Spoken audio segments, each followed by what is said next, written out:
नमस्कार आप सभी को। आज मैंने सोचा कि आज एक वीडियो बनाऊं जो कि बहुत कुछ पहले वाले वीडियो जैसा है, लेकिन कुछ नई बातें हैं और मैं वीडियो छोटा रखूंगा।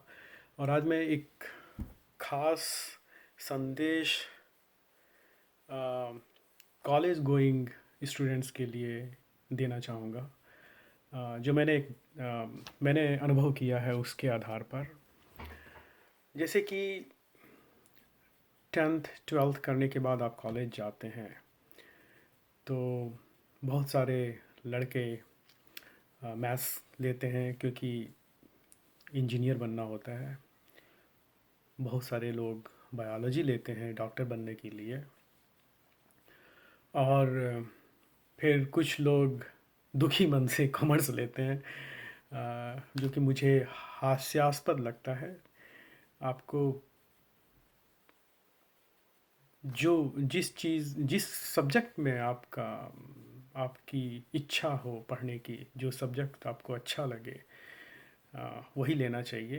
अ, आपको ये सोचकर नहीं लेना चाहिए कि आप चूँकि वो नहीं ले पाए इसीलिए ये ले रहे हैं, तो ऐसा नहीं होना चाहिए। तो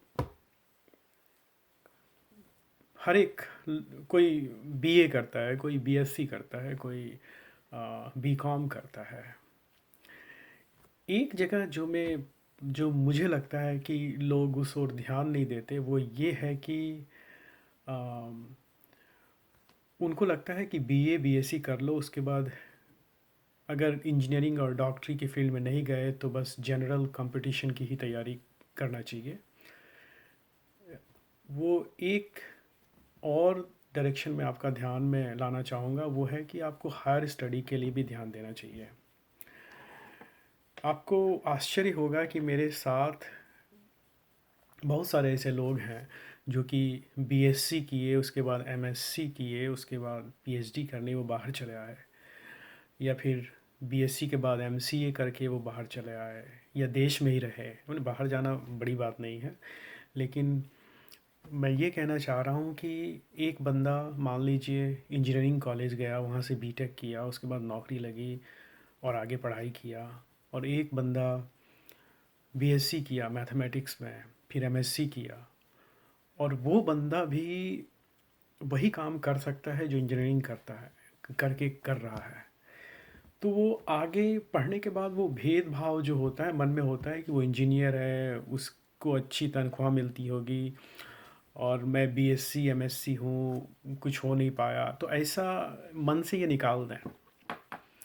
मेरे साथ बहुत बहुत ऐसे लोग काम करते हैं जो कि साइंस के बैकग्राउंड से आए हैं और उन्होंने बीएससी किया, एमएससी किया और फिर पीएचडी किया, और वो मेरे साथ हैं, सीनियर इंजीनियरिंग की पोस्ट पर हैं। बहुत सारे लोग हैं जो कि आप प्रोफेसर बन सकते हैं।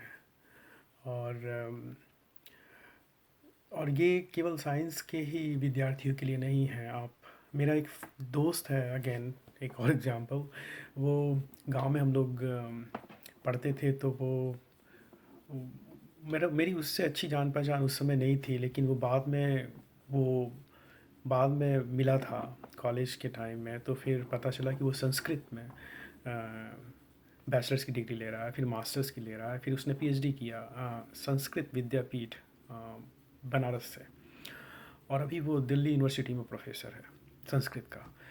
तो कहने का मतलब कि ये एक बहुत अच्छा फील्ड है कि आप हायर स्टडी से प्रोफेसर बन सकते हैं, या अम, उच्च पदाधिकारी बन सकते हैं, या फिर मेरी तरह इंजीनियरिंग में भी आगे बढ़ सकते हैं पीएचडी करके साइंस के थ्रू।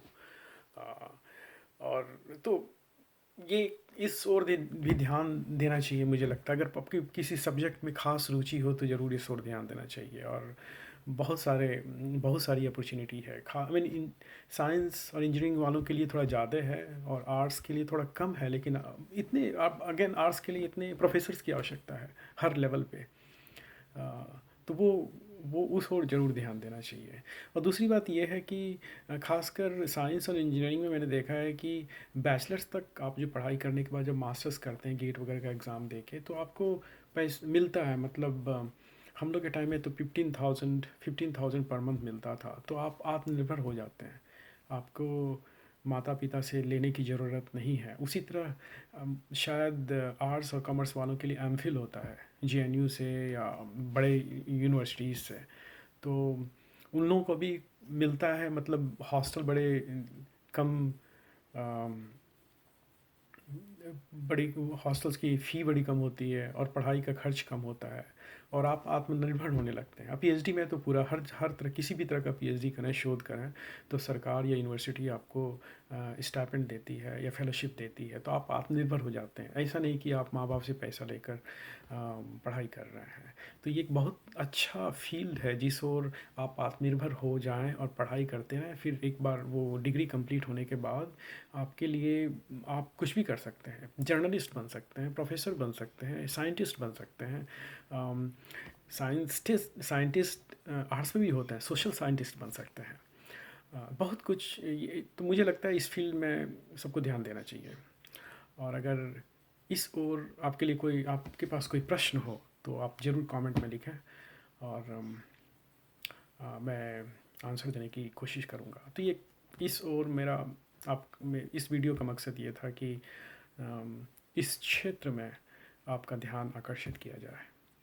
बाकी बातें बाद में। Bye bye.